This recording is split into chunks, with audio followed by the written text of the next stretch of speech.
Inunahan na ng mga taga-Marikina ang posibleng pagtaas pa ng level ng tubig sa Marikina River dahil sa walang patid na pag-ulan. Maaga silang lumikas sa mga evacuation center. Ang detalye sa agenda report ni Joan Manalo. Isa si Tatay Ernesto Seropon sa ilang residente ng Marikina City na minabuti ng lumikas mula sa kanilang tirahan sa mababang bahagi ng Barangay Santo Niño. Kagabi raw siya lumikas, buhat ng takot na baka abutin sila ng tubig mula sa Marikina River.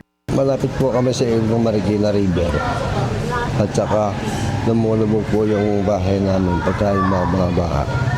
Kaya po limitin kami nito sa Santo Niño Elementary School po. Pinili na raw niyang manatili muna sa evacuation center dahil mas magiging maayos anya ang kanyang kalagayan dito.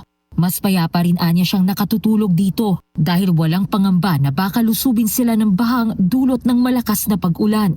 Pagka po bumabagyo, talaga may bagyo, talagang lumulubog po yung Marikina River. Lumulubog talaga yan.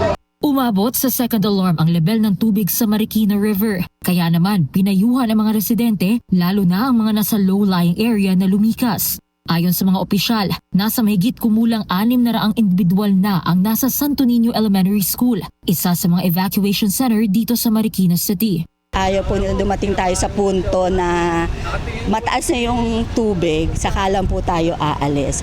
Mas okay po na panatag po sila, lalo na po yung mga bago pong silang, mga seniors po. Sila po yung unang-una pong nililikas ng pamilya para po hindi na po mahirap. Kawawa po yung mga matatanda at yung bata pagka po inaabutan ng baha.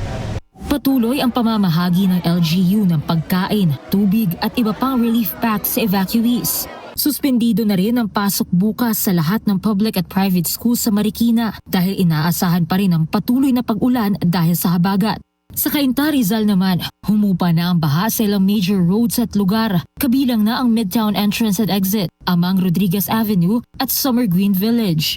Below gutter deep naman ang baha sa Vista Verde, pero nadadaanan na ito ng mga sasakyan sa ngayon.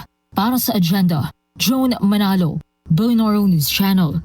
Manatiling nakatutok sa Billionaire News Channel. Sumubaybay sa aming social media accounts at mag-subscribe sa aming YouTube channel para sa mga eksklusibong balita at storya.